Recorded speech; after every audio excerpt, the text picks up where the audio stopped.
writers of the word, dancers, beautiful Jamaicans in their pretty dan,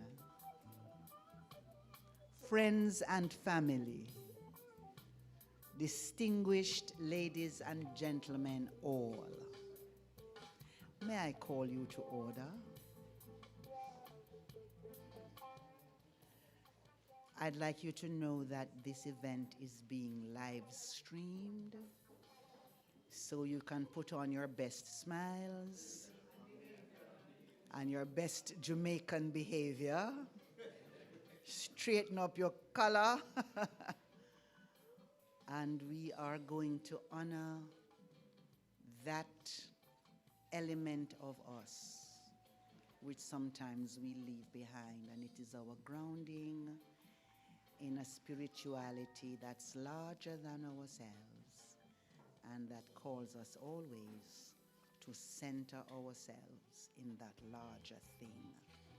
To do that, I'd like to invite Mr. O'Neill Pasley, the audiovisual technician here at the ACIJ JMB. We need money to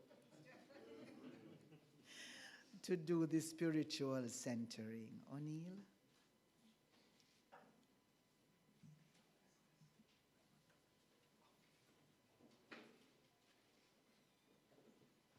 Let us pray. Lord God, it's an honor, Lord, to open in and present to you an occasion like this, Almighty God, where we're here gathered to honor a great Jamaican, Lord God, somebody who you have blessed, not only Jamaica, but the world, Lord God, to reflect the glory that you have lent to us. Father, we give you thanks, and we pray, Almighty God, that, Lord, you will take full control of everything. I pray, Almighty God, that each person who is witness to what happens here this morning, Almighty God, will leave different. Lord God, will leave with a renewed sense of purpose, with a new renewed sense of self, as we are here still on earth. Father, I give you thanks in Jesus' name. Amen.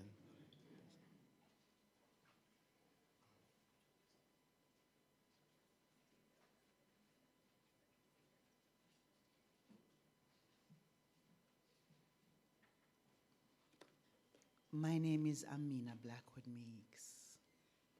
It is my distinct honor and pleasure to be able to host this event today. For those of you who care about dates, you might recognize that this date has international and historic significance. In parts of the world, it is called 9/11. And sometimes we forget that there is 9/11 all over the world. We forget Salvador Allende, 9/11, 1973, I'm that young. And we forget our own 9/11s, although our 11s would have crossed over into the night of the 11s, into the 12s, when we lost Peter Tosh, when we had the unwanted visitor called Gilbert. So that sometimes we forget how we have been impacted by and how we impact other situations that impact the world and the cultural village in which we're all sisters and brothers.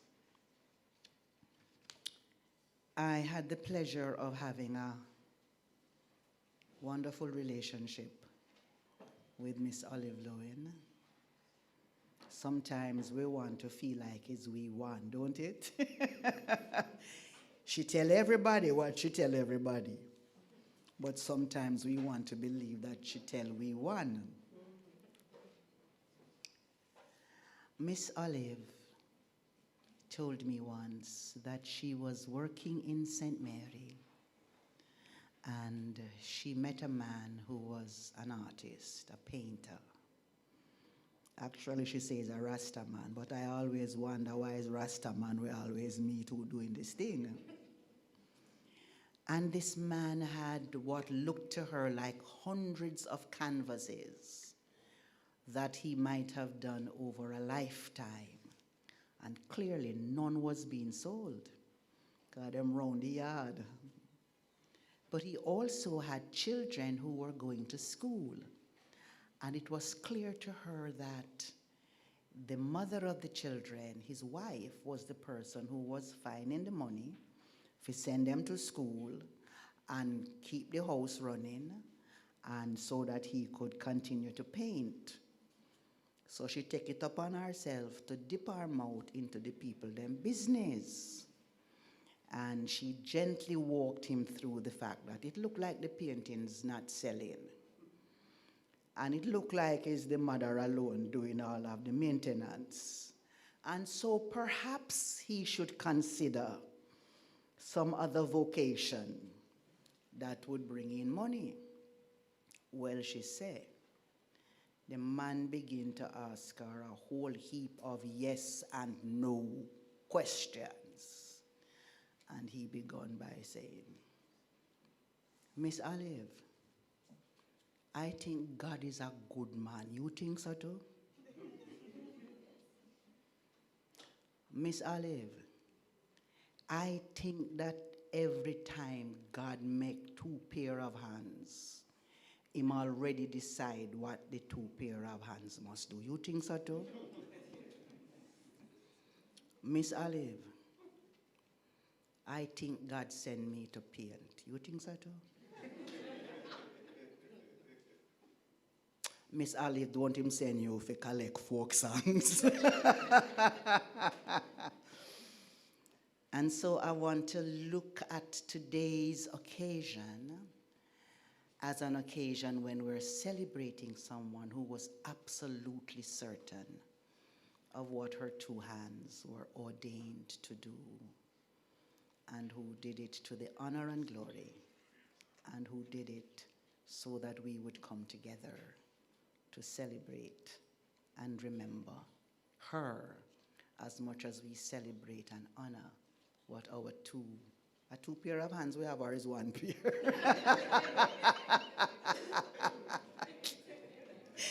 Every Jamaican have two pairs of hands, are gifted to do.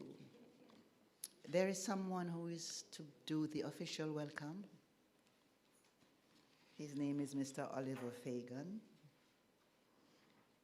He's the chairman of ACIJ, JMB, and Liberty Hall, the legacy of Marcus Garvey. And he's a member of council of the Institute of Jamaica.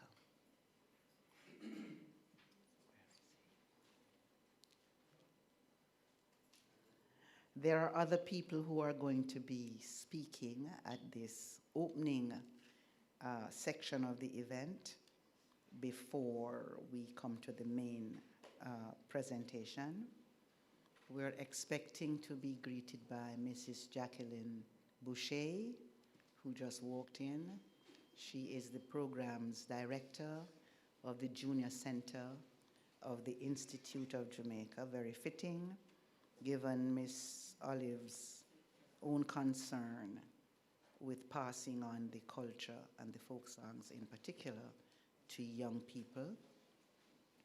While Miss Jacqueline Boucher is settling down, since Mr. David Brown has already settled, and he's here from the Ministry of Gender, Culture, Entertainment, and Sport. He's the Director of Policy and enough other things, including my friend. I invite Mr. David Brown to bring greetings.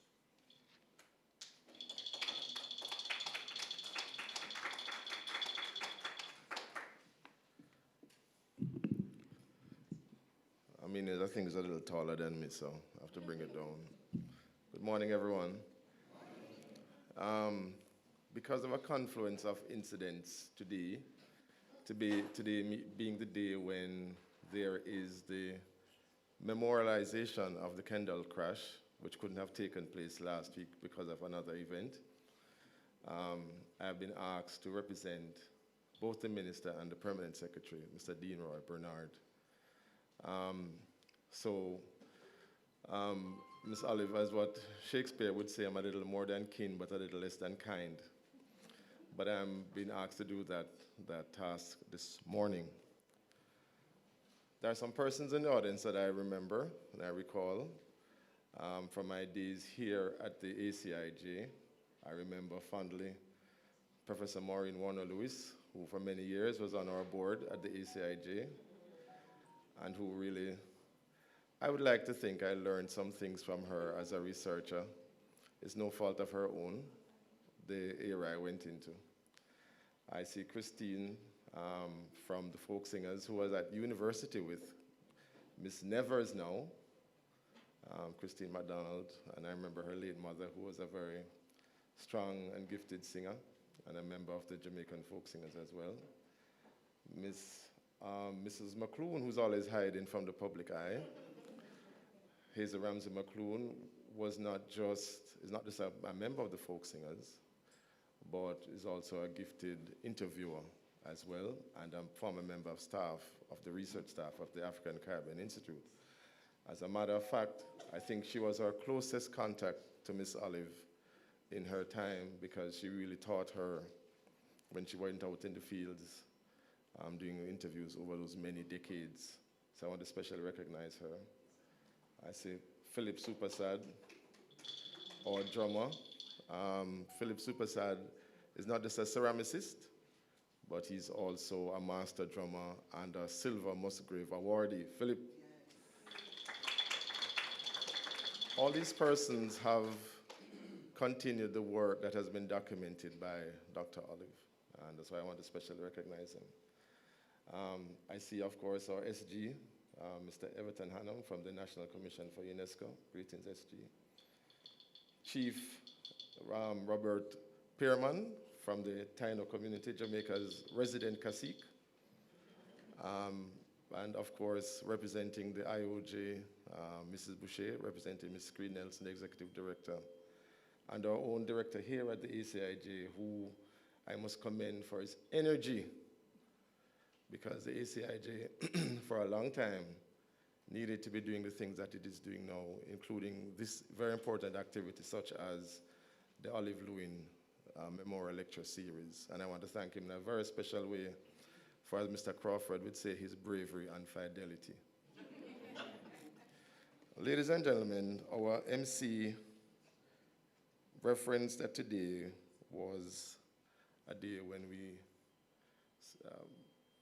certainly in the US, a very sad day for them. But today is also the first day of the Ethiopian New Year. And that has special significance for this space as well, the African Caribbean Institute. Which is why I think that the gods do conspire for us to have the lecture on this day. And the gods also do conspire to have Miss Olive speak about Miss Olive. That's not lost on me. Some years ago, friends, there was, in 2019, there was a recommendation by our minister to properly come up with ideas to memorialize and pay due respect to Miss Olive Lewin. I'm looking at the document because it was one that I know our minister had poured herself into at the time. I'll just read some extracts from it to see where it is her mindset was and why today is very significant. So I have birthplace, Vere Clarendon, to Richard and Sylvia Lewin, both educators. I'm of course talking about Olive Lewin. Musical instruments, piano, violin, and in brackets, tutor. Involvement, music therapy at Bellevue Hospital for the mentally disturbed and music in correctional institutions. And also an honorary maroon. How many of you knew that? Miss Olive was incorporated through ceremonies as an honorary maroon, based of course on the volume and the value of the work that she had done with that community. I am always viewed as an Obroni, as an outsider for my sins. Books that were published, Messengers, Timeless Truth from Humblest Hearts. My favorite, of course, is Rocket Come Over, the folk music of Jamaica.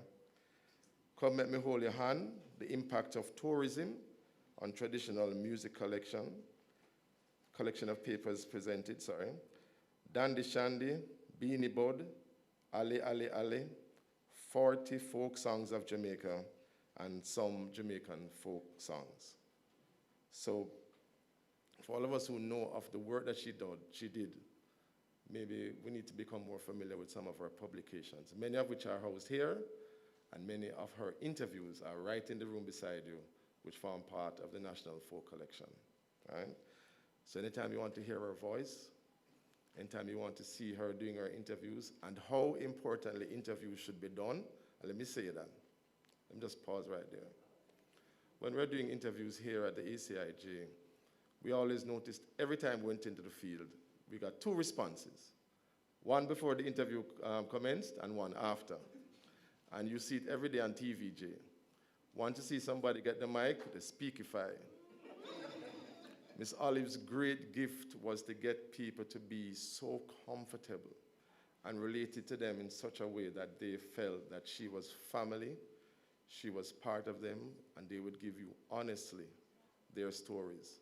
Not stories that were contrived, not stories that made them feel like you're yoking it from them, but things that made them feel a part of that experience.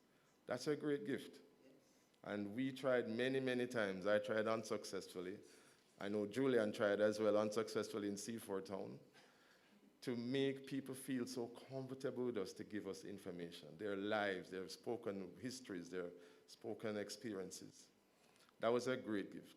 And I wonder now, what would Jamaica be if those years, 1950s, 1960s, if we didn't collect those folk music, if we didn't track the experiences or the movements in Gere, Etu, the Nago, in Dinkimini, if we didn't see the evolution and now the demise of John Canoe because of the things that she had recorded, if she didn't record the songs, the melodies, and the language which we still have a great ambivalence towards this Jamaican language, we would have seen the evolution of it and how it is part and part of who it is that we inherently are. I always remember, and I always quote, this remark that was made about Marcus Garvey, and he said that Marcus Garvey's greatest job was to sell the black man to himself. I think that what Miss Olive's greatest legacy is telling the black man who he was through his folk stories and documenting all those experiences. And I don't think we should ever forget it. And that's why events such as these are so eternally important. Schools attended. Elementary school, Hampton School, the Royal Academy of Music in London, and you must remember this was at a time when women especially weren't those that were found in the halls of these great institutions, black women, of course, yes, and to have excelled. Queen's University in Belfast in Ireland. And here's the important part that we at the ministry came up with. Suggested honors to commemorate the life and legacy of Miss Olive Lewin. One, some of them, by the way, of course, have not yet been implemented. So if my minister is upset with me, I know that she would have seen these already from some years ago. And I'm sure she has plans for some of them as well. Renamed the Hales Primary and Junior High in Clarendon in her honor. That's where she went. Launch a scholarship at the Edna Manley College School of Music in her name. Induct her, and this is for the IOJ, as the first fellow of the Jamaica Music Museum.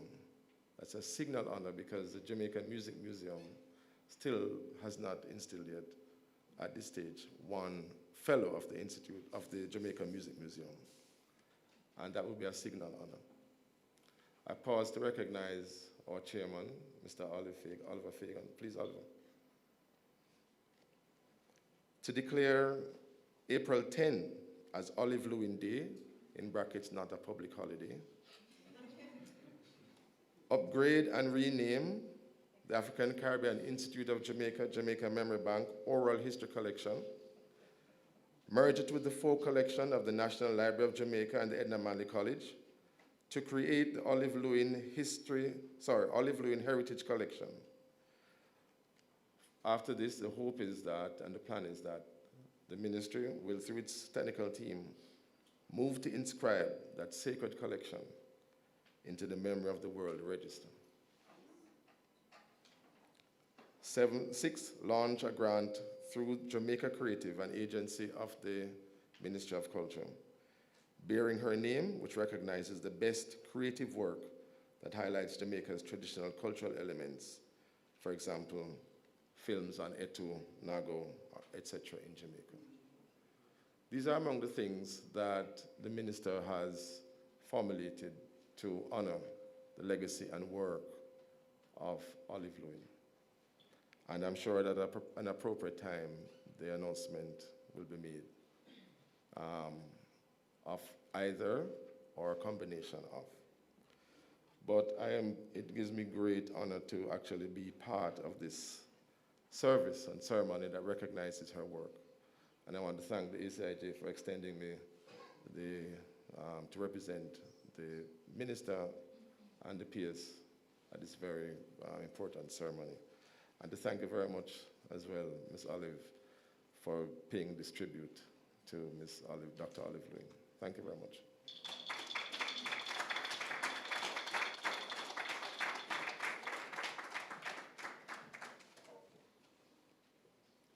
Thank you, David. We welcome Mr. Fagan, and we will allow him the opportunity to just settle down before we come to you for your official welcome. David, thank you for recognizing all the persons you recognize in the audience. I would like to indicate to you that members of the Edna Manley College of the Visual and Performing Arts are in the house, and if they hadn't heard about the scholarship to the School of Music in the name of Dr. Lewin, the Dean of the School of Music, Dr. Roger Williams, is sitting over there. I can't say I'm never here now. And because the management of our cultural resources, including our artists, is such an important component of the development of the cultural and creative industries, I'd like to indicate that Dr. Keynote Sr., who is the Dean of the School of Arts Management and Humanities, is also in the house, and together we shall hold them accountable for this scholarship. Allow me, David, to recognize also the Ambassador of Colombia, Ambassador Emiliana Bernard Stevenson. Good morning. Thank you for being with us. Mr. Fagan, I'm going to allow Mrs. Boucher to bring her greetings, and then we will come to you for the official welcome.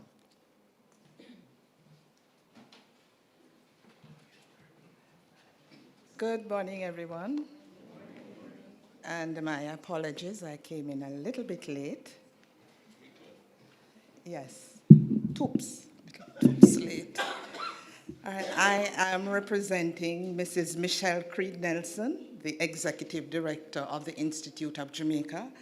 So I won't attempt to speechify. I will simply read the message that she has. Good morning, everyone. I acknowledge Mr. David Brown, representing the Minister Grange and P.S. Bernard, Dr. Kurt Henry, good morning, Miss Olive Senior, prize-winning author, former Poet Laureate of Jamaica, and today's distinguished presenter, Mr. Oliver Fagan, Chairman of the ACIJ JMB, the legacy of Marcus Garvey, and Member of Council at the IOJ. Dr. Amina Blackwood Meeks, our Master of Ceremonies. The Jamaican folk singers. The team at the ACIJ JMB, and of course our audience and all the distinguished persons that were recognized by the chairperson, our Master of Ceremonies, and of course, ladies and gentlemen, everybody, thank you for joining us, those in-house here and those online. It is such a privilege to be here with you as we come together to celebrate the life and work of Dr. Lewin and to share in what will surely be meaningful and discussions around this year's thought-provoking theme, Rethinking the Lost Book, Memory, Land, and Fugitive Processes. One of the things I enjoy most about working in Jamaica's cultural sector is how dynamic and versatile it is. There is always something new to learn. And even though this is Mrs. Creed-Nelson's speech, I certainly agree. There's always something new to learn. Always something that makes you ask, where did this come from? And what does this say about who we are? When you think about people like Dr. Olive Lewin, you realize she was constantly asking and answering those same questions. And what makes her legacy so powerful is that she never let the conditions stop her. She was committed to seeking out people who could share songs, stories, and experiences from her carefully preserved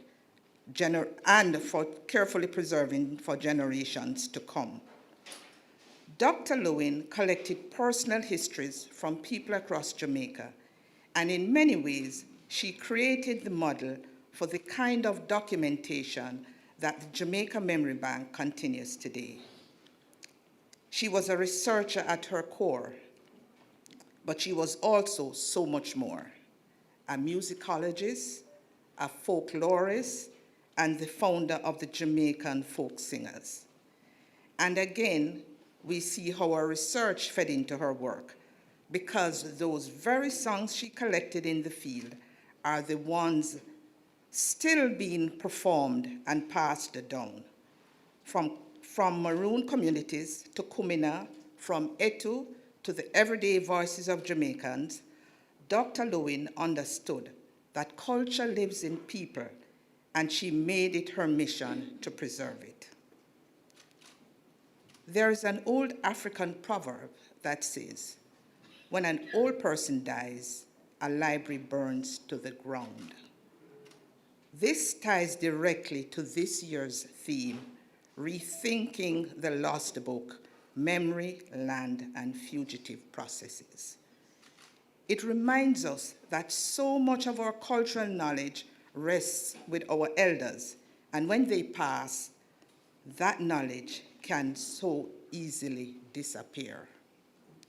Today, the ACIJ-JMB continues Dr. Lewin's vital work of cultural preservation, strengthened by its digitization efforts, which ensure that our stories and cultural memory are not only safeguarded, but remain accessible for generations to come. I want to commend the African Caribbean Institute of Jamaica, Jamaica Memory Bank, especially under the leadership of Dr. Henry, for keeping this vision alive and for building on the strong foundation that Dr. Lewin laid.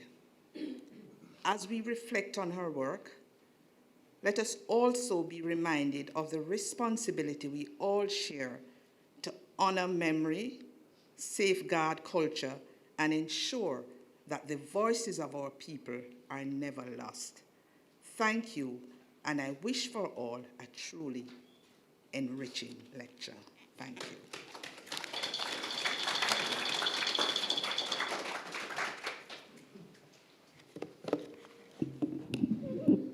Thank you, Mrs. Boucher. Thank you, Mrs. Creed-Nelson. There's something that we could easily lose sight of in the message that Mrs. Boucher read from Mrs. Creed-Nelson and in David's references to people at the center of Ms. Lewin's work. And it is the absolute indispensability of ethical practices in the work that we do in the cultural and creative industries, that Ms. Lewin could always tell you who was the person, who was her informant, and where they were when the information was exchanged. Important, right, Hillary? And sometimes we forget that. We cover somebody's music and then nobody knows whose music we have covered. So I don't want us to overlook that in all the work that Ms. Lewin did, she also taught us directly and indirectly the value of ethical practices in that which we do, especially when we go talk to people who can read and write, but who just fill our hearts and souls with information that we would not normally have been able to access. So can we give Ms. Lewin a round of applause?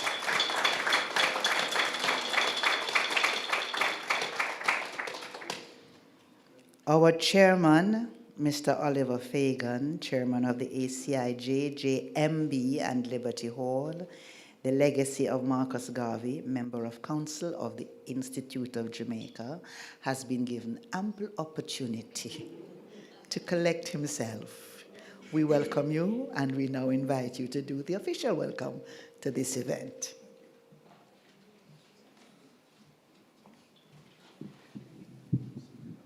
Thank you very much, Madam Master of Ceremonies, distinguished ladies and gentlemen, members, colleagues on the board of the ACIJ, GMB, our esteemed guest presenter, ladies and gentlemen, children watching online around the world, welcome. I want to pick up immediately on your theme, Amina, by just saying that it is fitting that we are in the presence of an institute, and on the subject of integrity in research, it is only fitting that this second lecture should occur here at the ACIJ, which, lest we forget, which was last year's theme, is a place of academic and scholastic rigor that is recognized the world around. And I want to give the commitment of the ACIJ and indeed of the government of Jamaica that those standards will continue. It is also my pleasure and honor to stand before you recognizing the Honorable Olive Lewin, not just as a national treasure, but as someone who represented the very finest of our qualities. In collecting our intangible heritage and transforming it, performing it as music, she had the task of convincing folk across the country, many of whom, as had been indicated, some of whom couldn't read and write, to get them to trust and share and transform their memories and experiences into the things we enjoy today.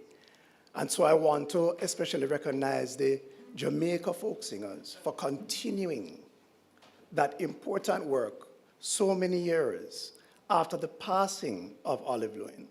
It is important that your work continues, because unlike what we are inclined to say about those who have gone before us, Olive Lewin, thankfully, is not an unsung hero. You are literally the singing ambassadors of our legacy and the singing ambassadors of our Jamaican heritage, and I want to especially salute you for this. Because of your efforts, among others, our folk culture is alive rather than being mourned as a dying heritage. It is a critical point that we must acknowledge.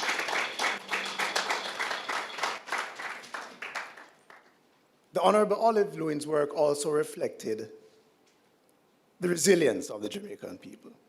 In the folklore and the music, that is a theme that comes out to me when I listen to the songs.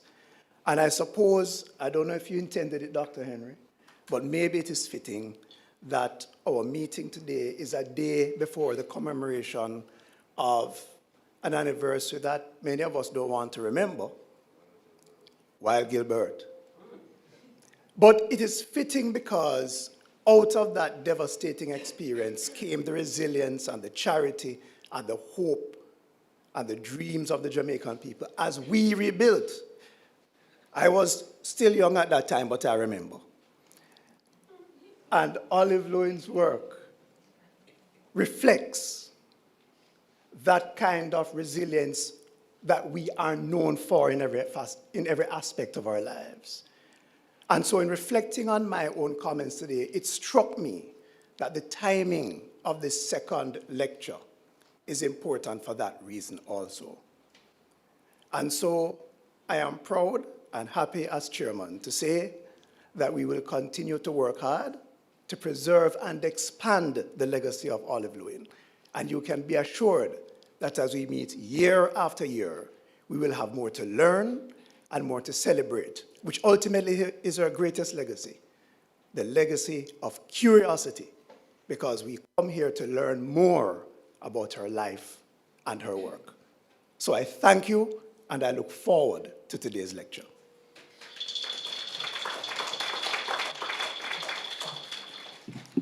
Thank you, Chairman. We certainly want to big up ourselves that every single Jamaican is a performer. But sometimes we lift the performances into interventions, into events such as this. Yes, David, I see your eyebrow go up. We must call the thing what it is so that we train and retrain ourselves that it is not something we bow and do and say we finish and then we go on to the next thing.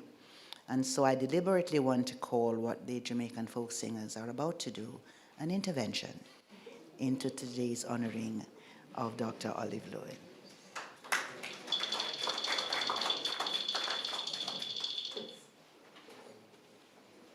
And as we get ready to start, at the beginning, Amina mentioned that it's being streamed live, so we should put on our nice smiles and fix our colors and so on. So, because to show that we have manners and so we're going to start today. Typical traditional Jamaican way when we gather, the meet and greet.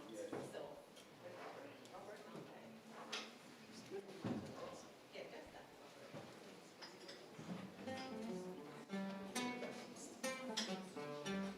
It's a long time can never see you. Come make me hold your hand. It's a long time can never see you. Come make me hold your hand. Feel it jump cross it up my trees and pick off the blossom. Make me hold your hand, girl. Make me hold your hand. It's a long time can never see you. Come make me walk and talk. It's a long time can never see you. Come make me walk and talk. Feel it jump cross it up my trees and pick off the blossom. Make me hold your hand, girl. Make me hold your hand. This a long time can we never see you. Come make we wheel and turn. This a long time can we never see you. Come make we wheel and turn. Feel the jump cross it up a tree top, pick off the blossom. Make me hold your hand, girl. Make me hold your hand.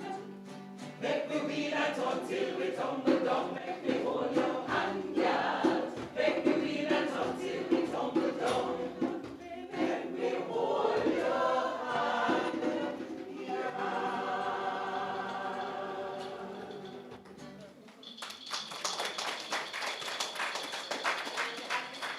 In your program, the overview of the exhibition, which says Rethinking the Lost Book and honoring the flexibility of Jamaica's cultural heritage and how memories, stories live beyond paper and living through performance. I think I got it.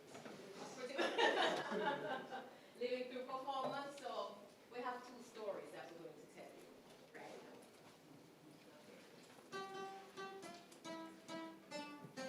One soldier man come here fi court me. He tell me me nah have nobody. He give me 1 shilling and 1 tea. Me take he buy silk and satin. One soldier man come here fi court me. He tell me nah have nobody. He give me 1 shilling and 1 tea.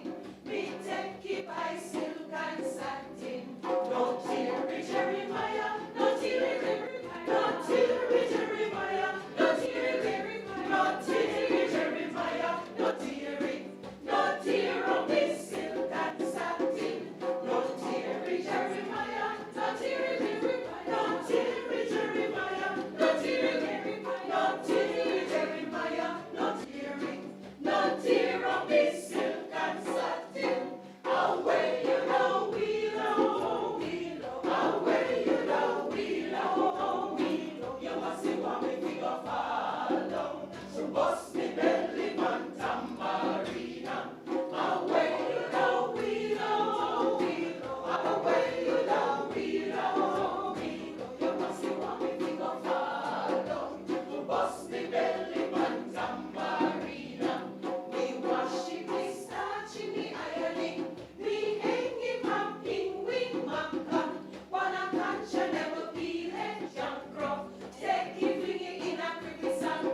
Thank you for all the servant leaders. It was Dr. Henry who first got up to act as stage manager and clear the stage. And then now here we have the chairman who is resetting the stage. So thank you both very much for multitasking, servant leaders.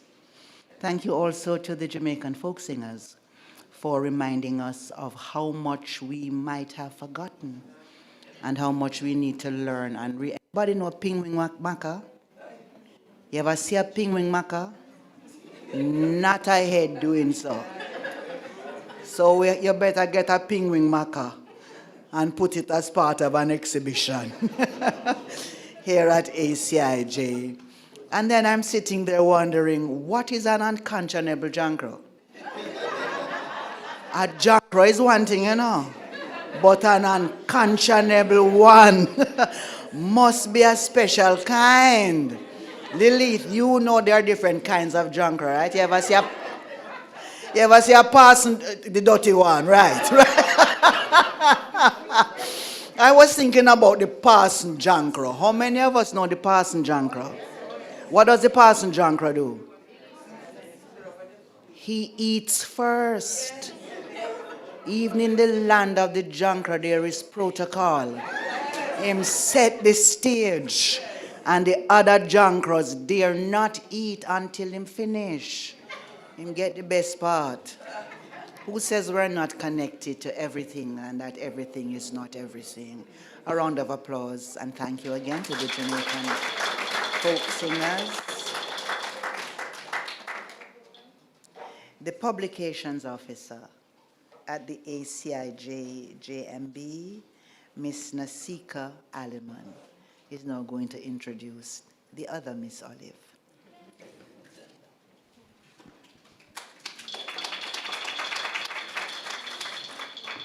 Hello. Good morning, everyone. This morning we are honored to welcome Miss Olive Senior, one of the Caribbean's most celebrated literary voices, a prize-winning poet, author, and independent scholar. Miss Senior has published more than 20 books spanning poetry, fiction, nonfiction, and children's literature. In 2025, that's this year, she was awarded the Order of Distinction, one of Jamaica's highest national honors, for her outstanding contribution to the literary arts. This same year, she released her most recent novel, Paradise Once, a powerful historical work told through the eyes of the Taino people. Her body of work also includes landmark publications such as the Encyclopedia of Jamaican Heritage, Dying to Better Themselves, Hurricane Watch, New and Collected Poems, and Pandemic Poems, First Wave. As Poet Laureate of Jamaica from 2021 to 2024, she edited Tree Scene, an anthology of poems and photographs celebrating the environment, published by the National Library of Jamaica in 2025. Her impact reaches far beyond our shores. She is recognized, translated, studied, and celebrated worldwide. Among her many accolades are the OCM Bocas Prize for Caribbean Literature, Canada's Matt Cohen Award for Lifetime Achievement, the gold medal from the Institute of Jamaica, and most recently, recognized as a Royal Society of Literature International Writer in 2024.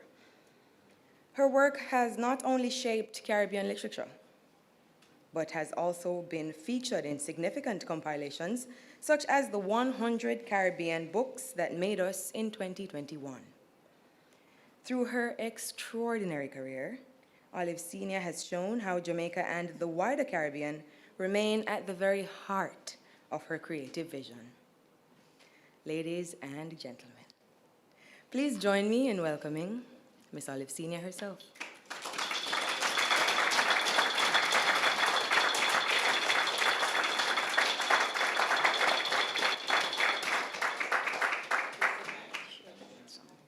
Yes, please.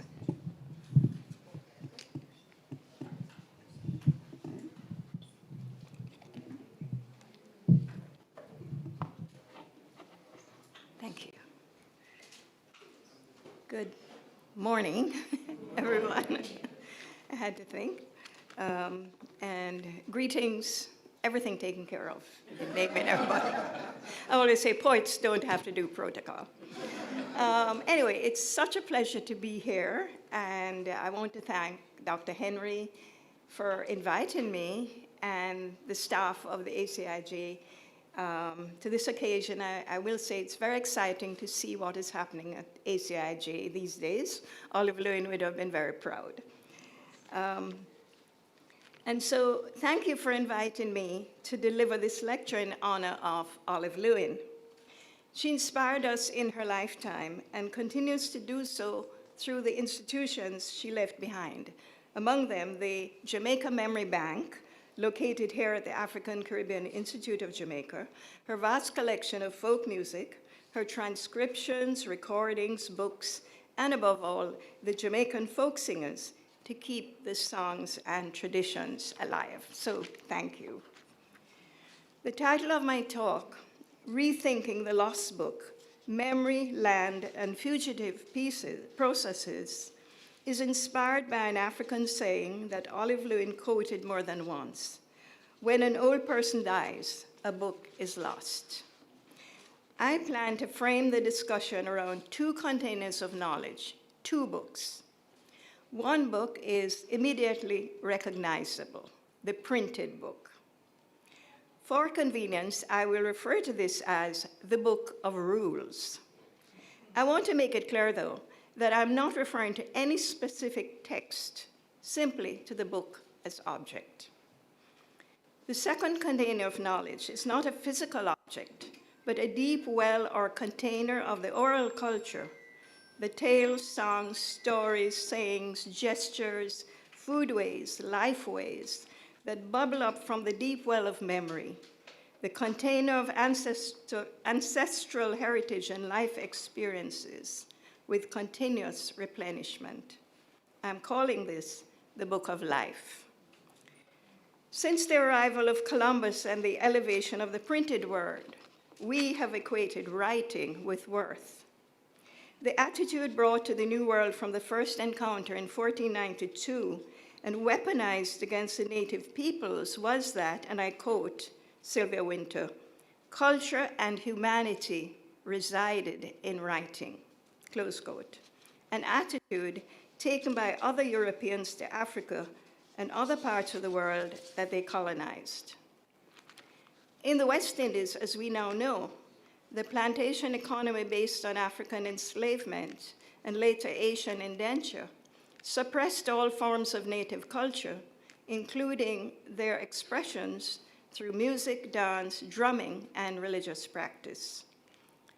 What was not written down, what we call the oral culture, symbolized debasement, and over time came to be ignored or denied by those natives themselves who aspired to be good colonials.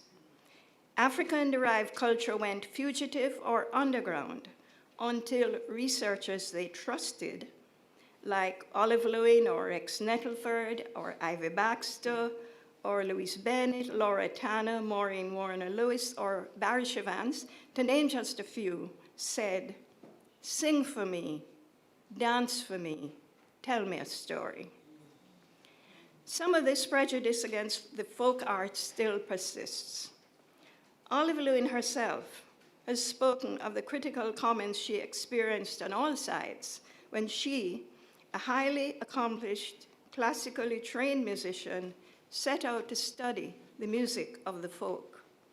She spoke of the self-consciousness then of being Jamaican, as have others, and I think this was in the 1960s. Patois was simply bad talking. Nancy stories was foolishness. African retentions were superstitious nonsense. And eating yam, breadfruit, or ackee and saltfish was shamefully seen as signs of being countrified.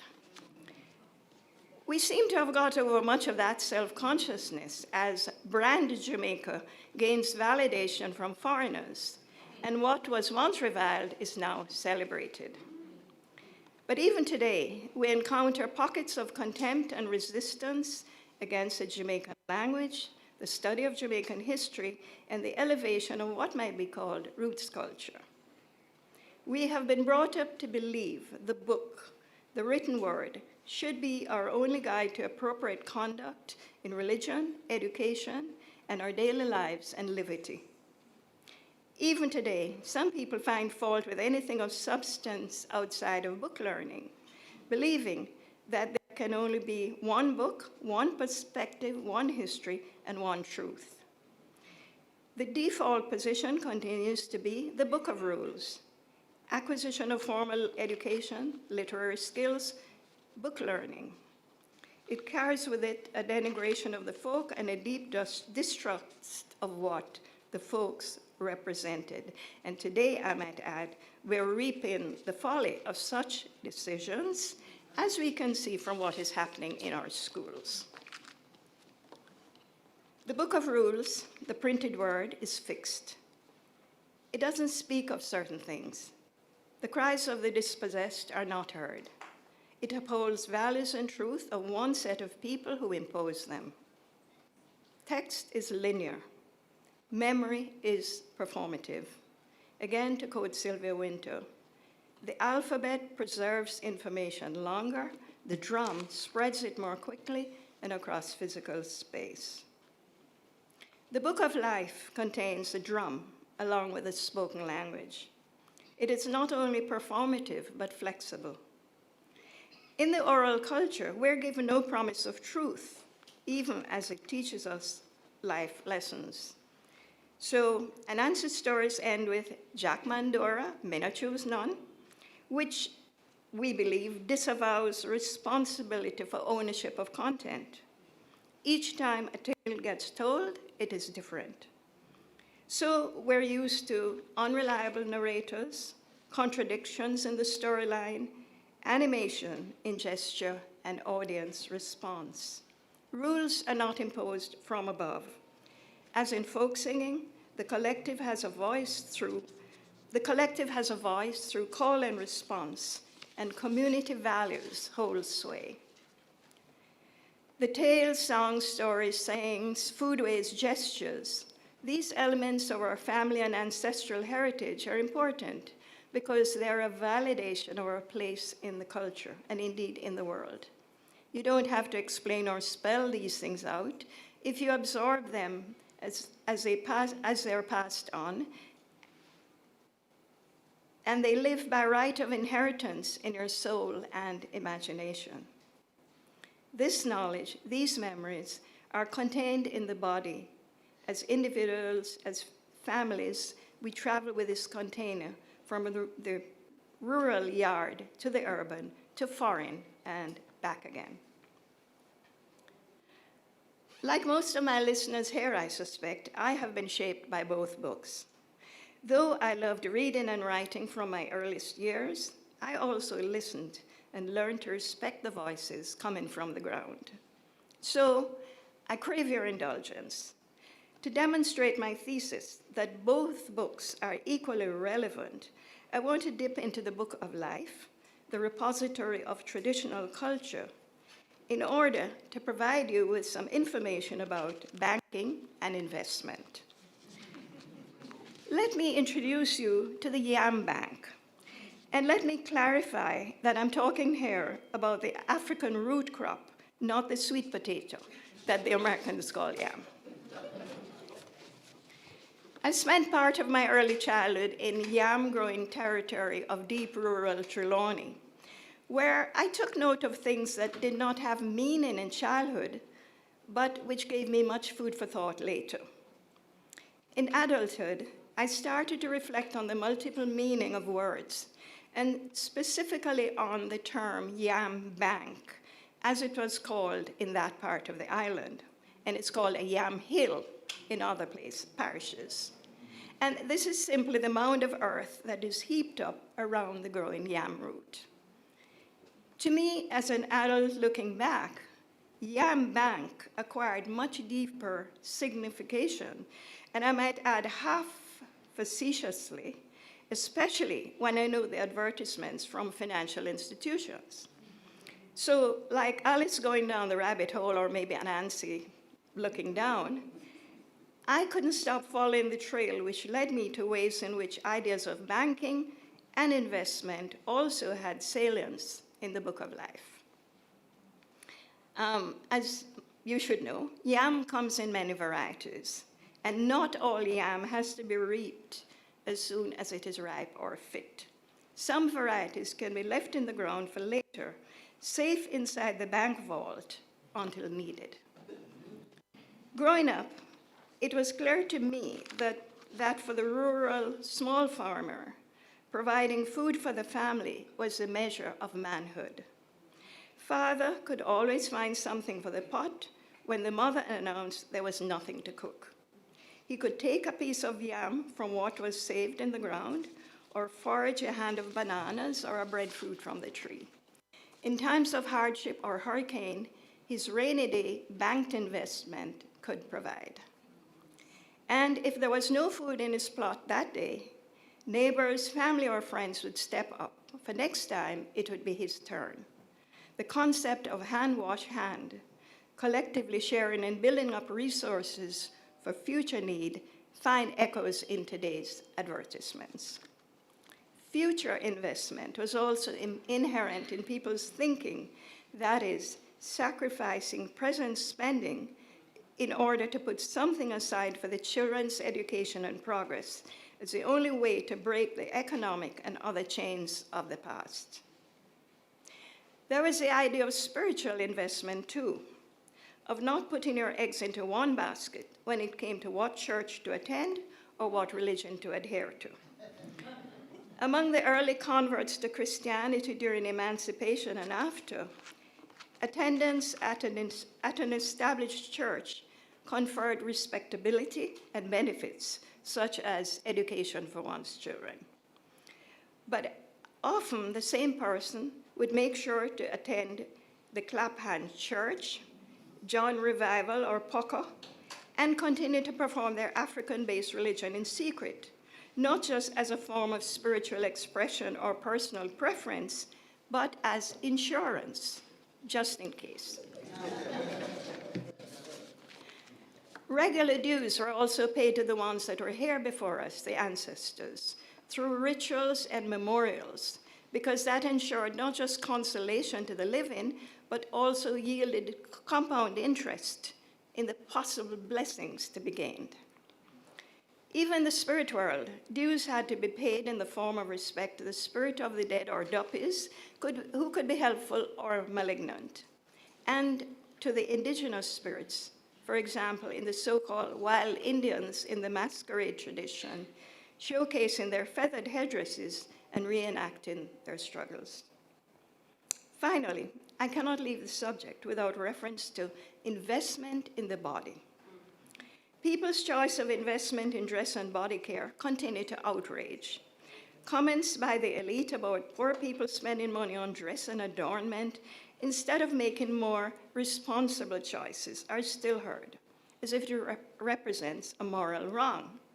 But from another perspective, that of the poor, such choice might be regarded as a legitimate investment in self-concept and self-esteem. So we might note that while text is linear and fixed, folkways are meandering and unmoored. So I chose this way to demonstrate that we can read and interpret knowledge in many different ways, that wisdom and life ways exist in the oral tradition, parallel with the modern capitalist enterprise, for example, and that people make conscious and unconscious choices for survival and enrichment that are meaningful, whatever their life circumstances might be.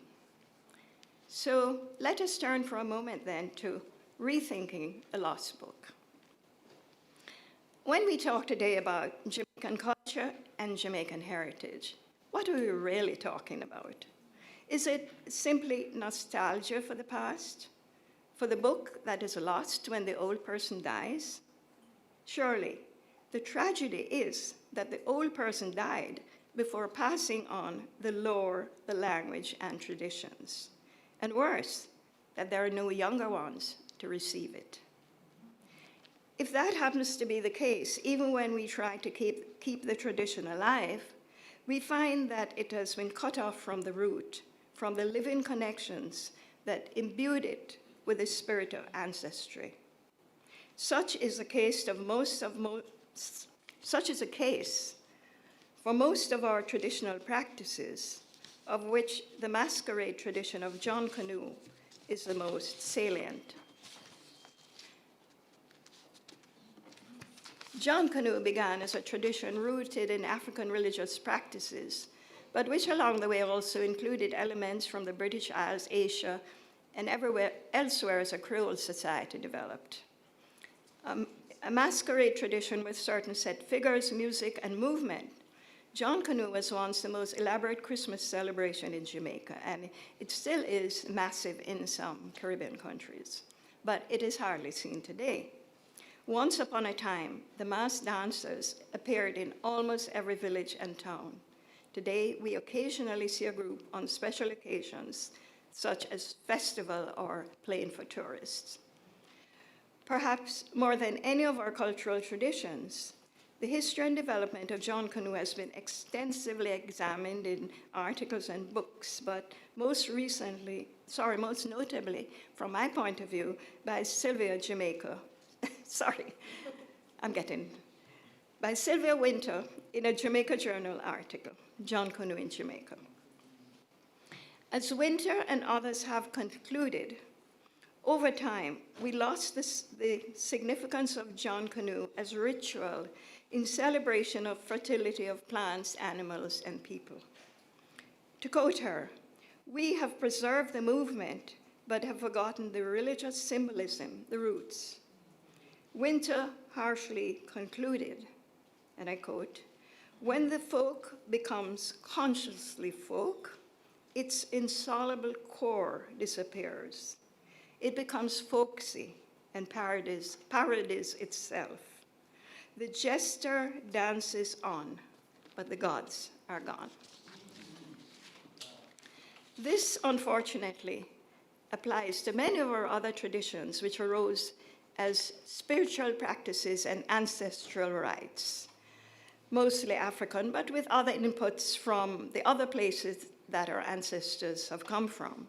And referring, for instance, to Dinkimini, a dance that seeks to, I quote, "that seeks to cope with death by symbolically recreating the procreative powers of mankind and nature." Maureen Warner Lewis came to the same conclusion, that, quote, "too often the form of ancestral practices is left without an understanding of the substance." And as an aside, I just want to mention here that some cultural practices depend also on the economic activities that supported them.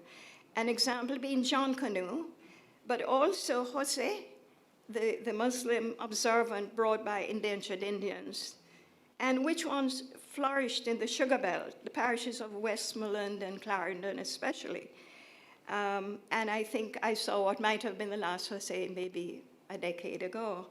I don't know if anybody knows if it's still practiced at all. Yeah, good to hear. Because what happened is as the sugar industry died and families drifted away and communities withered, so did Jose. Because both John Canoe Jose and other practices need not just community, but financial support to construct, the costumes and the apparatus. Anyway, while we do bewail the heritage that we have lost, what interests me most is what continues to thrive and why. There are obvious ones such as foodways, but I'm more interested in the deeper elements, the traditional ritual and religious practices. It is interesting to me, simply as an observer, that our most deep-rooted and thriving cultural manifestations today, apart from Rastafari, are A, the religious practice of revival, and B, the whole phenomenon of what might call the death industry. Death and its rituals have always been significant among all races and cultures. But I don't know if you have noticed the level at which death observances have begun to over-elaborate past practices in every way. So, to cite just one element, our cemeteries reflect not just the traditional tombs, but new artistic practices and artifacts, including lifelike effigies of the deceased or symbolic representations of their lives. And it's interesting that I think the origin of these elaborate tombs seems, I believe, to be Ghana and other places in Africa, which might suggest a turning back to that ancestral homeland where so many of the traditional cultural forms, such as John Canoe, originate. Or it could simply be through access to that new global village, the internet. And I hope there are scholars out there suggesting these new phenomena, because I am dying to know. And just referencing revival, and I'm aware that there are major revival practitioners in this room. It is a religion born in Jamaica of African spiritual roots and Christianity. And it was derided and pushed to the margins in the past, and yet today is flourishing in the mainstream, where the revival pilgrimage to Wat Town recently gained UNESCO World Heritage status. The question then is, what keeps certain practices alive and thriving while others wither?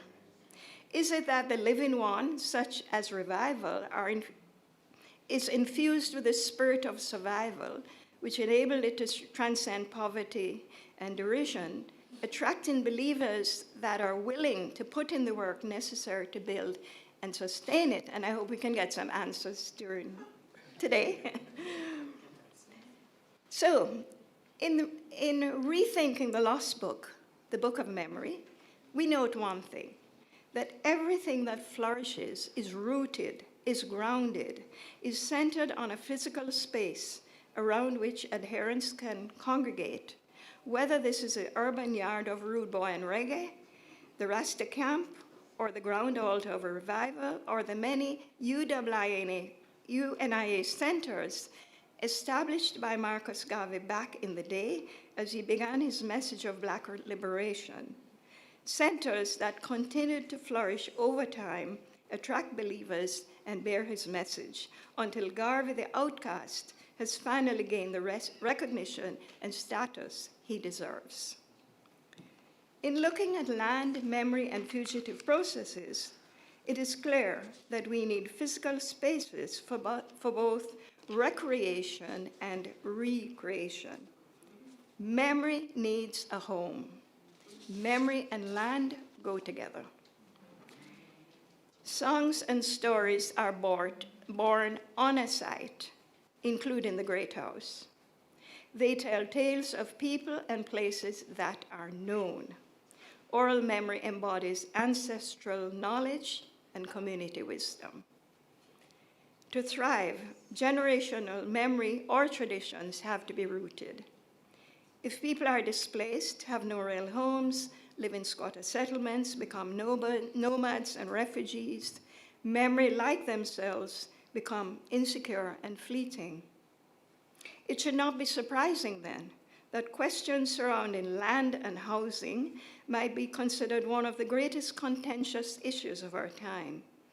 But then, so it has always been, from the time of indigenous displacement of their islands by Europeans. Efforts to constrain and contain and disperse have led over time to employment of fugitive processes, going underground or subterranean, as Cummer Brathwaite labeled it, hiding practices from prying eyes.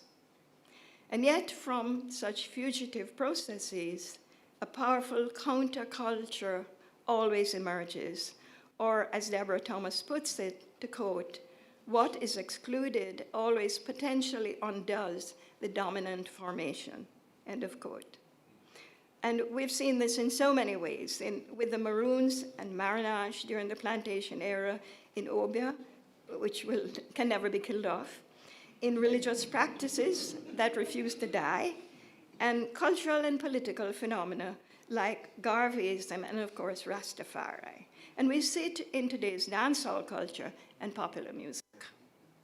Fugitive Maroons were able to build new cultures based on the old traditions and Jamaican freedom ways only when they were finally enabled to live in peace on their own land, to settle. Homegrown religious groups across the island were able to flourish because they had a yard somewhere in the bush or away from Main Street where they could plant their flag and a ground altar and know that they were centered. Land and cultural identity go together. In Jamaica today, we talk about land ownership and possession, land alienation, housing in physical terms, as something we need to possess. We want to own this thing, this beach, this river, this landscape. What we really want to own as Jamaicans are those spaces where we can make memory. That beach, that riverside, that park, that yard, where we and coming generations can say, do you remember?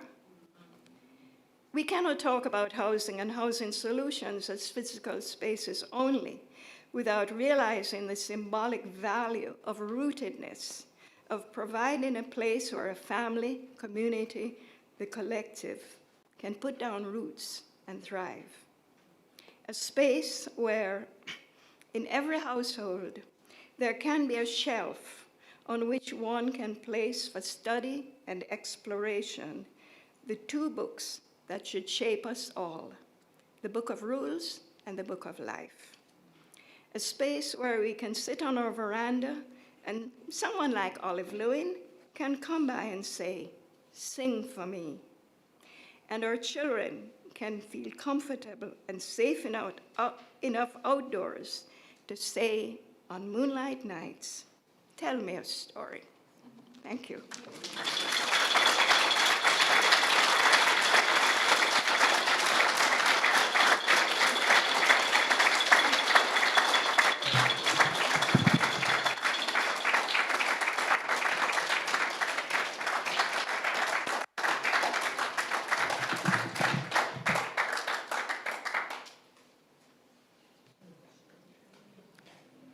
I want to suggest to the ACIJ that the next time we do this, we pause after a presentation such as Miss Senior's, so we can allow it all to sweep over our souls.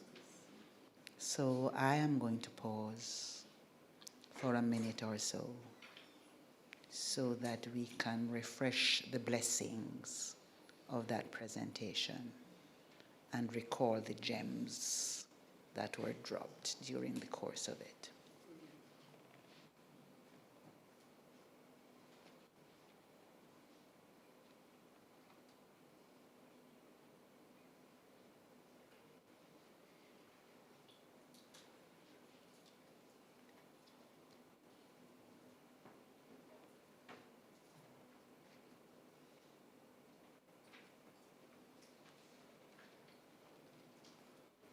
Thank you, Ms. Olive.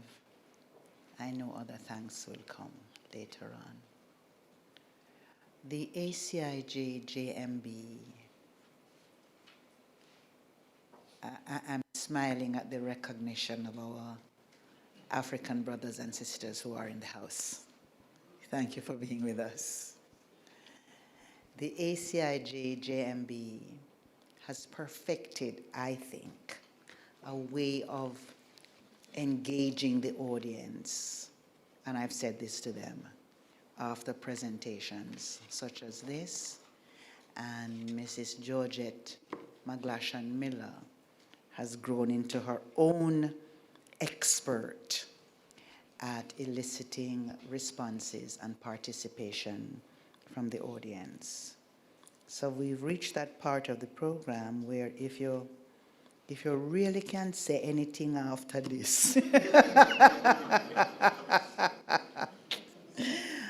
we're going to ask you to share with us, and we invite Georgette to facilitate the sharing. Thank you, Dr. Meeks. Good afternoon, morning still.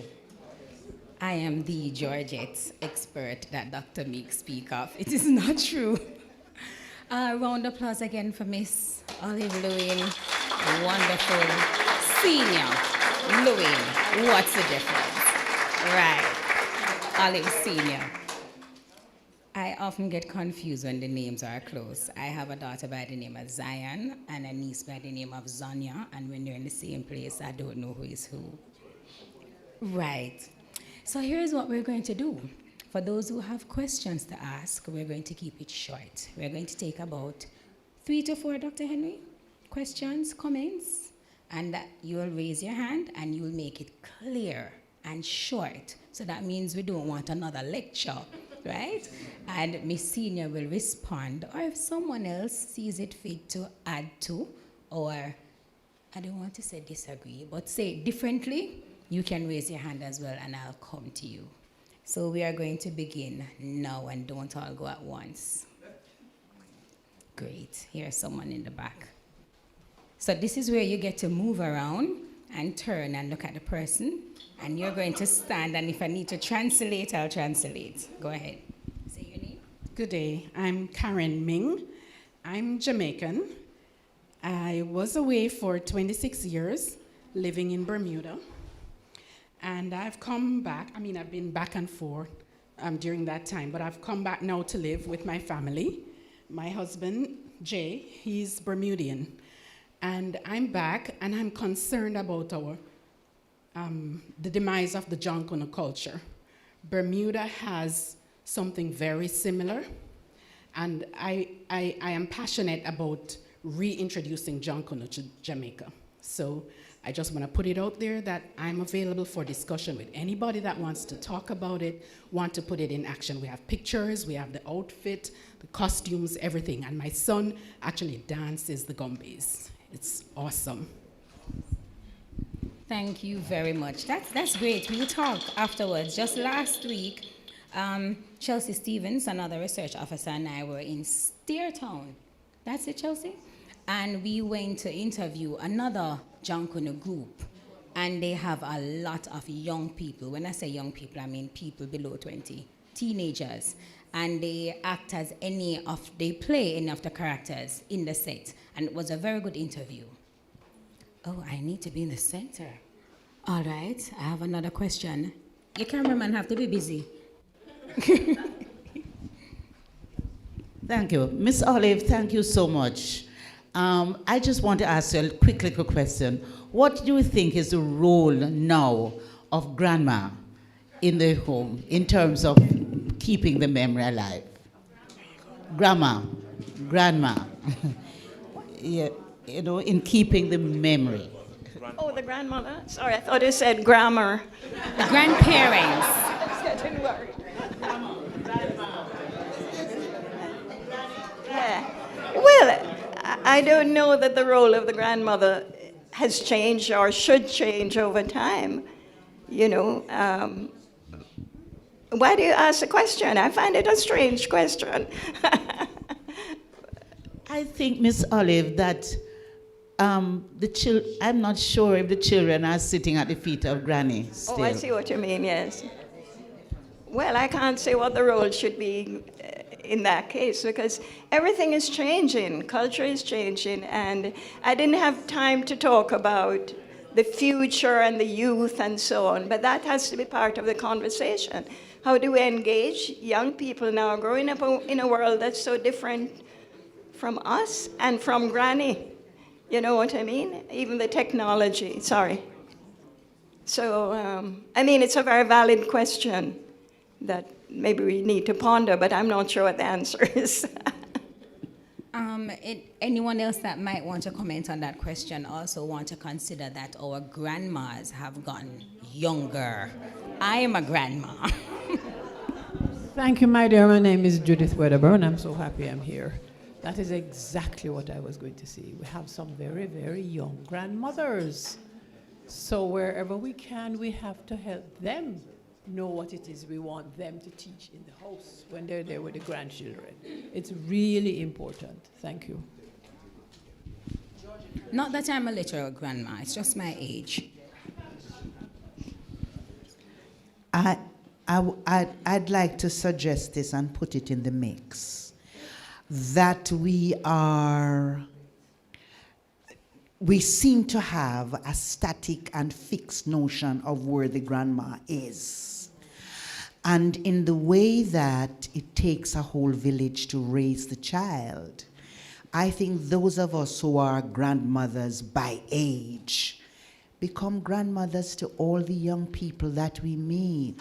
And it doesn't only have to be in our own location. And even the younger grandmothers have things to offer. The world is changing so rapidly that the 12-year-old has seen things that the 35-year-old has not seen. And so that age does not prevent a grandmother from performing the role of granny. Thank you for defending me, Dr. Meeks.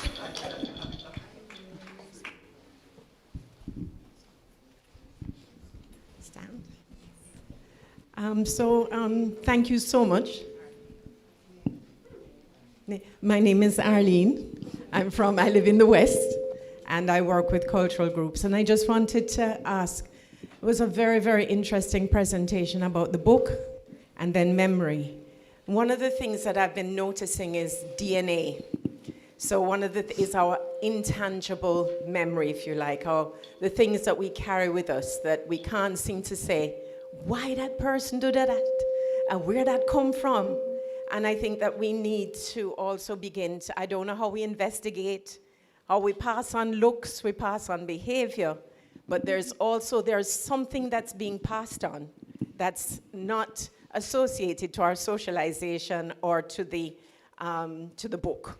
It is something that comes up from within.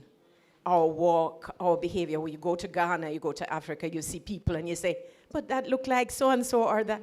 So I think there's also an intangible something, a spirit, that seems to have traveled with us, not associated to the land, but associated to our something else, to our grounding, if you like.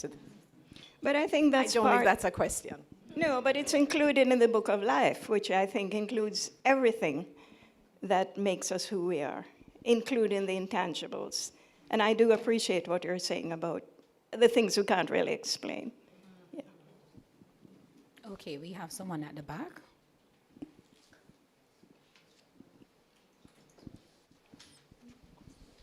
Yeah, good afternoon. Morning.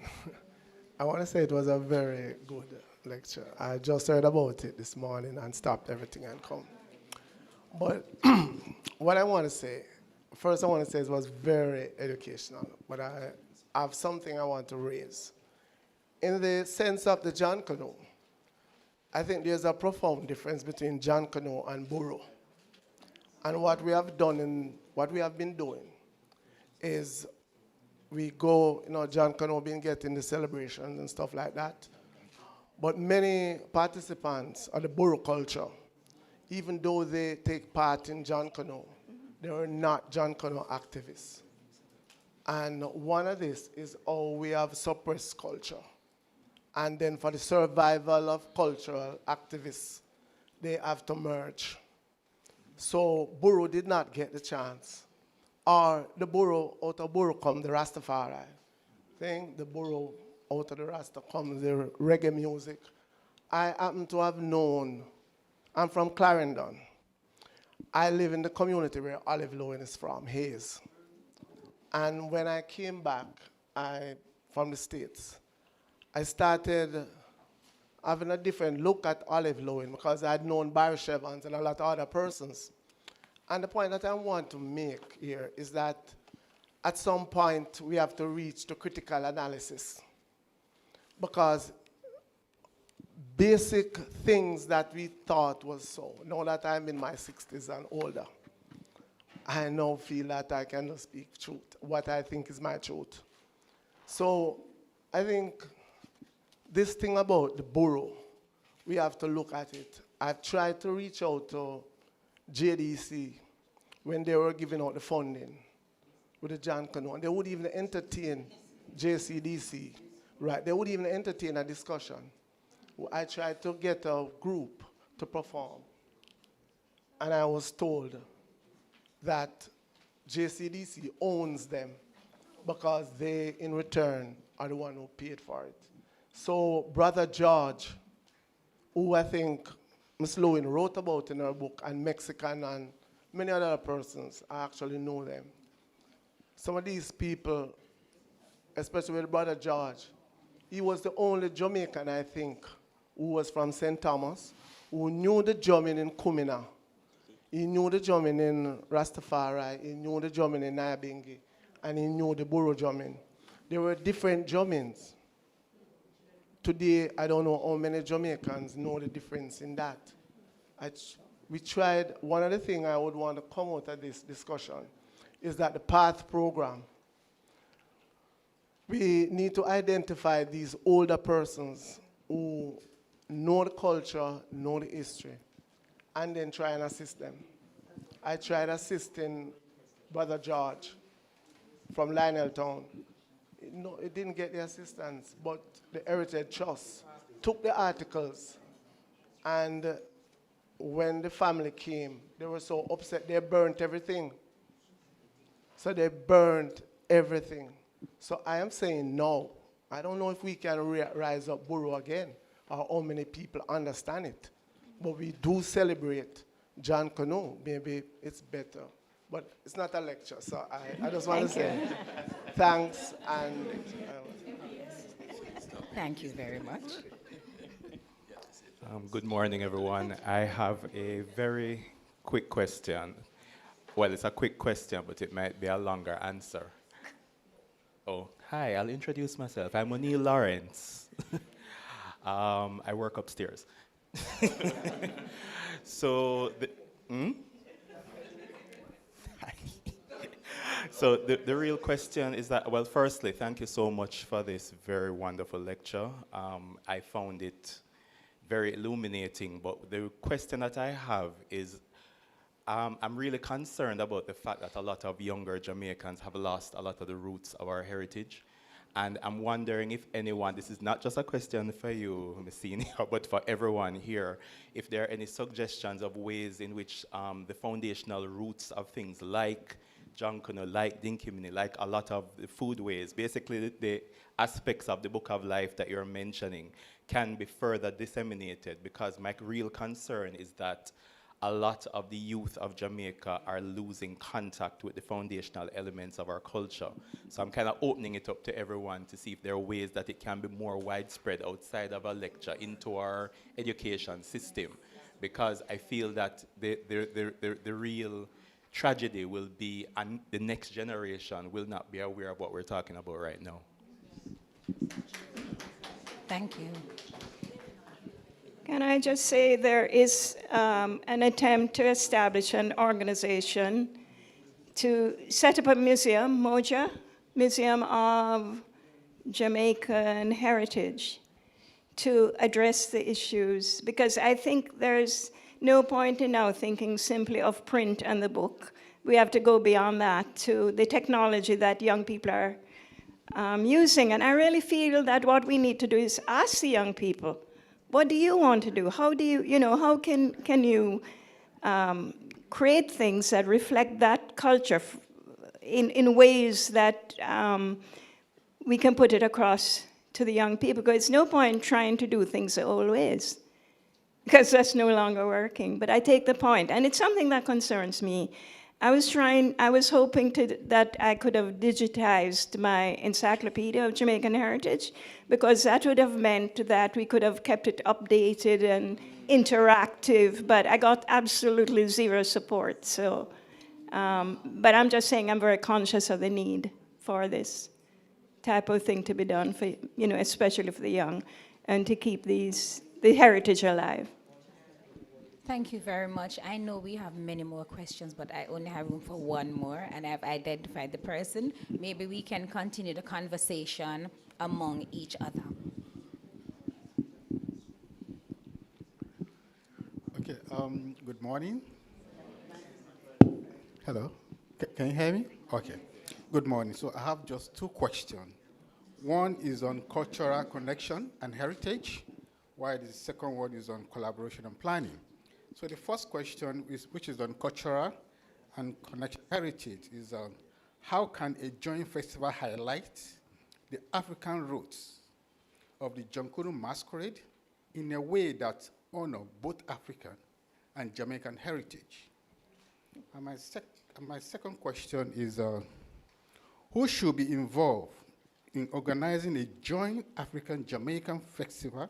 Is it the government, cultural institution, or community leaders?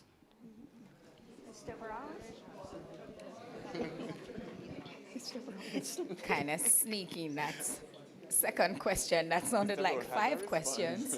Who has a response? David Brown has a... Mr. Brown. Mr. Brown, you change your seats on me.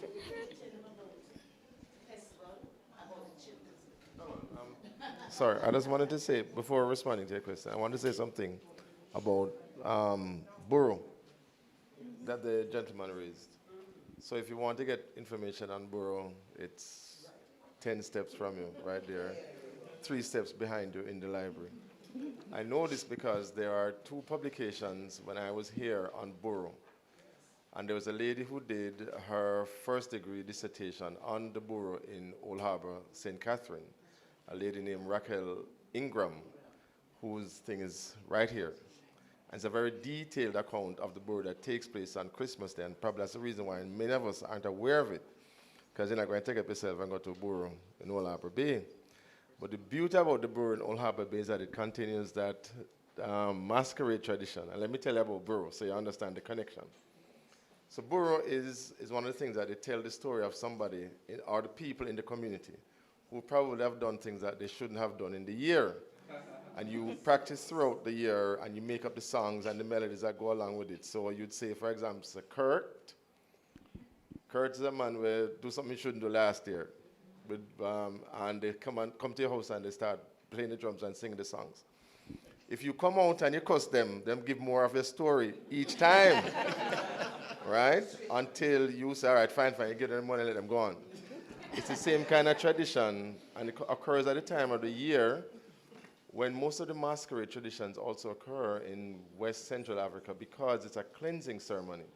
So you get rid of and bring in the new as part of that tradition, right?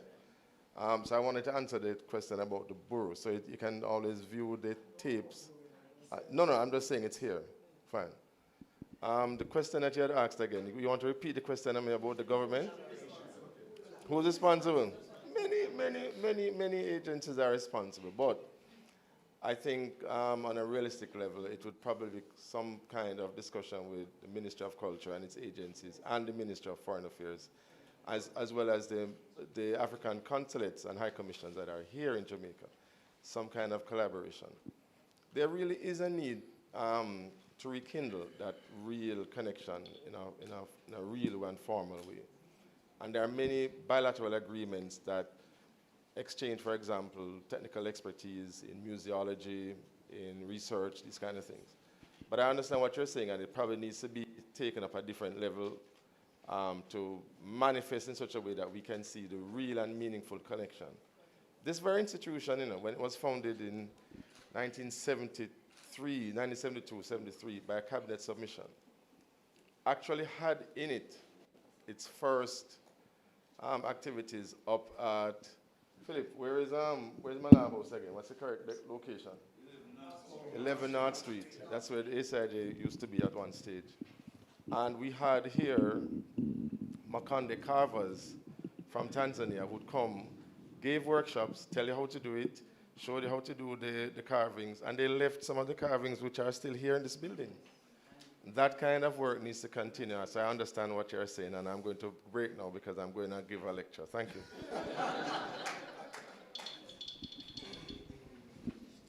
Thank you very much, everyone. I'm going to hand over to your very capable master of ceremonies, Dr. Meeks. Can we show Georgette how much we appreciate her facilitating this? Dr. Henry, you're always taking on work, you know. You hear the amount of work that the audience has given you to do. But I also hear Marcus Garvey.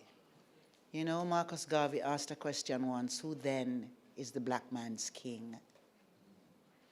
And he said other things after that. And I paraphrase what Marcus Garvey said. And for me, Marcus Garvey said, if I ask the question, I'm at least a part of the answer. So all of us who are asking these questions and asking who will do it, the ancestors just give you work to do. And it's to find other hands to clap with your hands to do the work. I want to invite, I have to take off my teacher hat now so that I don't also give a lecture. I'd like on your behalf to invite the Jamaican folk singers to advance the conversation. And so where are my servant leaders?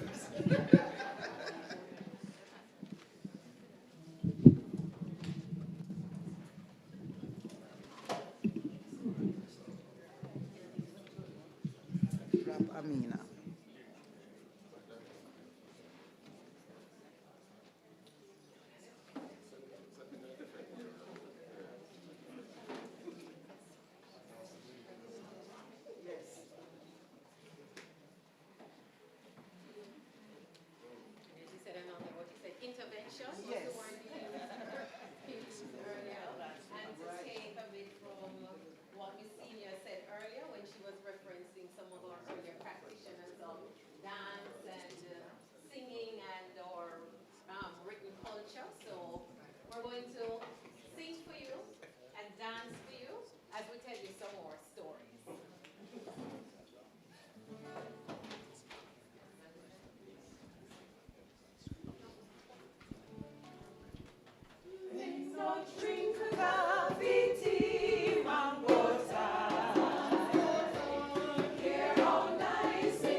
community wisdom.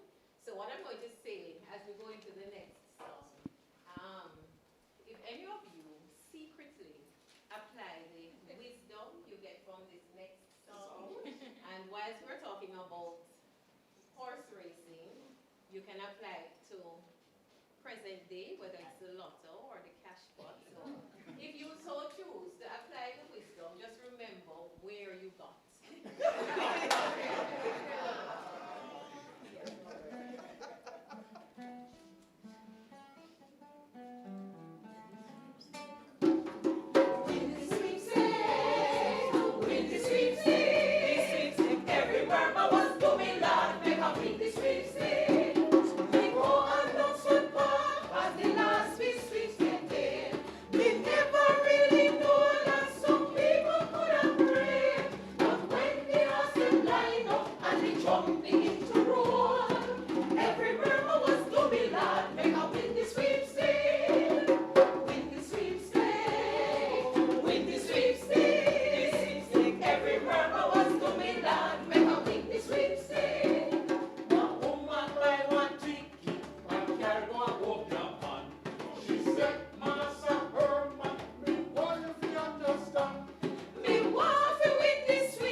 Christine David coming to collect because him say you look like you win the sweepstakes.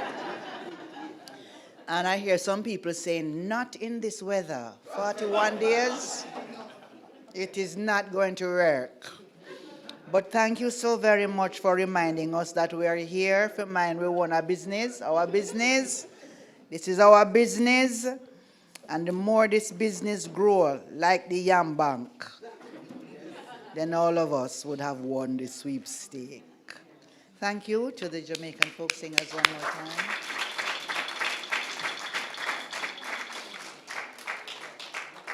This discussion is accompanied by an exhibition, which was stunning coming in. Who noticed? Very stunning. But to walk us through what we will experience is the library assistant of the ACIJ JMB, Miss Michaelia White.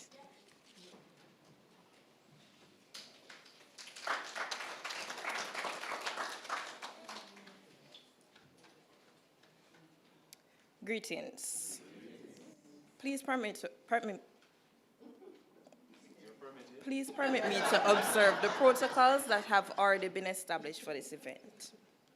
Guided by this year's theme, Rethinking the Lost Book, Memory Land, and Fugitive Processes, the library staff, with the assistance of the Research Department of the African Caribbean Institute of Jamaica, Jamaica Memory Bank, curated an exhibition titled Rethinking the Lost Book.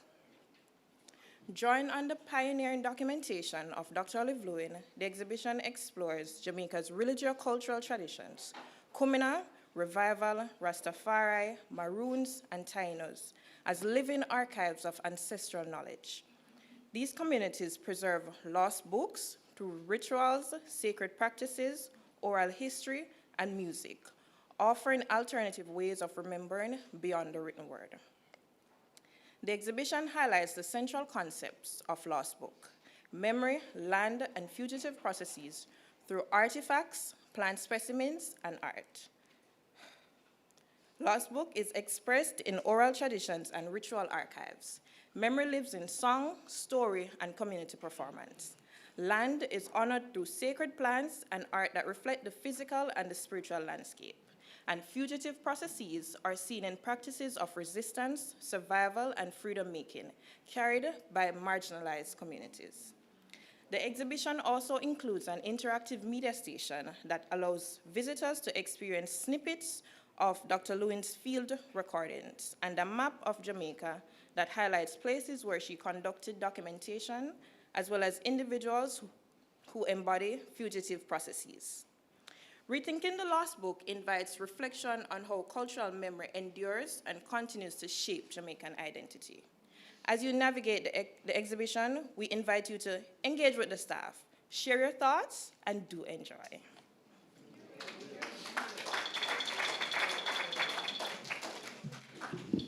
Thank you, Ms. White.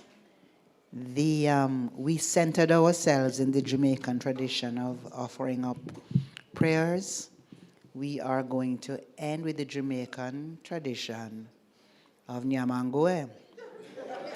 It's on your program as the reception that will follow. But you will not do that before we hear from the director of the ACIJ, JMB, Dr. Kurt Henry, who will have the last word.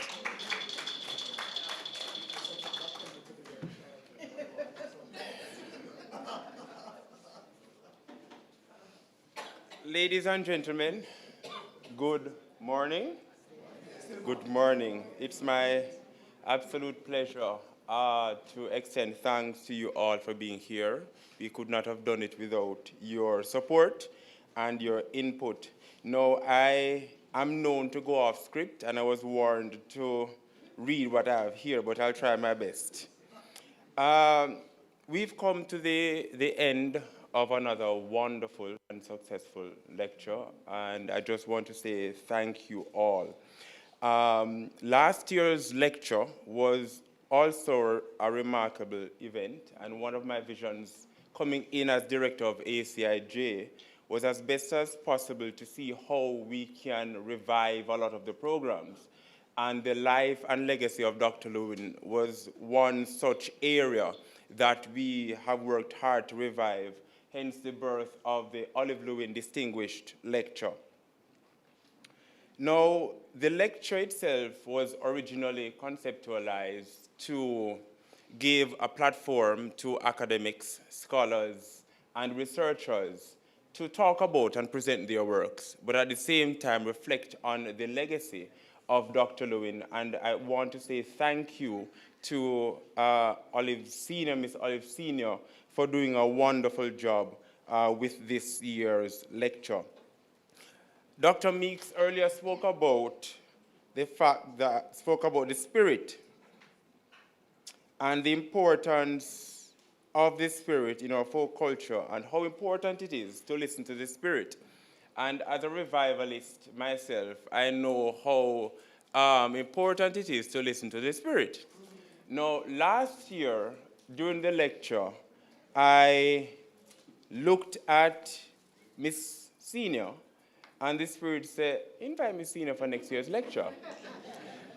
That I did, and the timing is right. You know, we know that Africans don't view time as a mechanical clock, right? We view times in seasons and occurrences and events. And the topic that Miss Senior dealt with today is quite appropriate. Because when she sent me the topic, I looked at it, and the part of the topic that jumped out at me was fugitive processes. I thought about that for a while in its historical context, within the ways in which our ancestors were outlawed and banned for their cultural practices. And several laws were passed banning Obia, of course, the 1898 Obia Act, also the 1931 bill that was proposed in Parliament to ban the practice of revivalism on the grounds that it contributed to madness in Jamaica, right? But I also reflected on the ways in which today the diaspora is being disrupted. And this idea of fugitive processes are now coming alive, right, with the immigration policies and everything that's happening across the world. And we talk about culture, and we in many ways tend to confine, especially folk culture, within its locale, Jamaica. But as I mentioned before, there are significant ways in which the persons of the diaspora who continue to carry this culture with them, and of course, that is being disrupted with what is happening presently. So that's an area that I'm very much interested in my own academic pursuit. I must, even though she's not here, I must thank Mrs. Creed Nelson, our executive director, for the ongoing support that she continues to give to the ACIJ. No stranger to us, representing the permanent secretary, Mr. David Brown, for his undying support that he continues to give to the ACIJMB. Dr. Amina Blackwood Meeks, one of the cultural icons who continues to carry the spirit of Jamaican culture with her. And I want to thank you, Madam, for moderating the program for this morning. Thank you so much.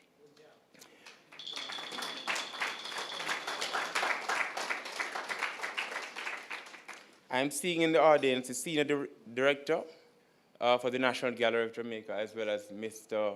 O'Neill Lawrence, Chief Curator, for their assistance in helping us to mount the exhibition that you will observe shortly. To Mr. Lukman Allow, could you please stand briefly? Mr. Allow is the artist, the creator of these beautiful pieces that you are looking at. Thank you so much, Mr. Allow.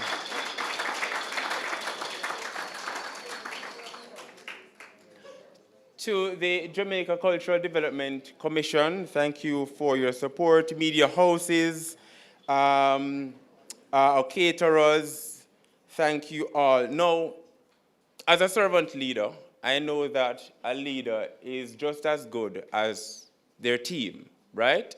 And I can't do it without the assistance of my team. So to the team members of the African Caribbean Institute of Jamaica, Jamaica Mariband, thank you all for your contribution. And I want to highlight that there was a question earlier around the continuity of culture, especially folk culture in terms of young people.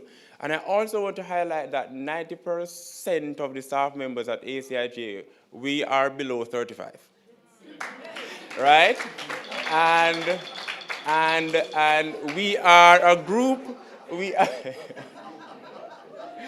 I am just 31 years old, and we are a group of young people who believes in the work and believes in the culture. Thank you.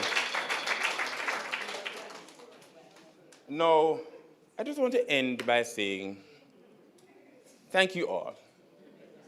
Thank you all for being here, for your continued support, especially to those online. Thank you for joining, all right? And I will take this opportunity.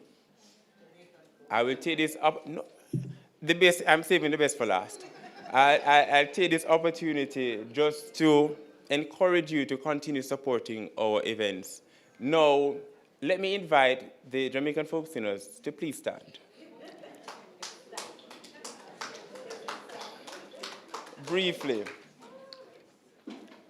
Now, this group is, thank you, you can tune up the guitar one more time, right? This group is a living testimony of the hard work and legacy of Dr. the Honorable Olive Lewin. And I want you to give them a special round of applause.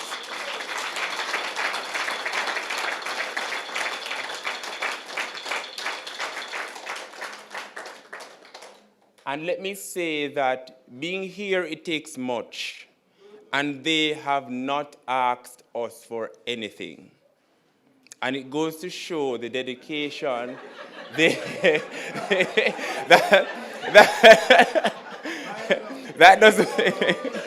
that doesn't mean that something is not in the pipeline, right? All right. And I just want to say thank you so much for all that you are and for all that you do. Thank you so much. Ladies and gentlemen, this is the end of the Olive Lewin Distinguished Lecture for 2025. I will see you next year. Please enjoy the exhibition as well as the refreshments. Thank you. Thank you.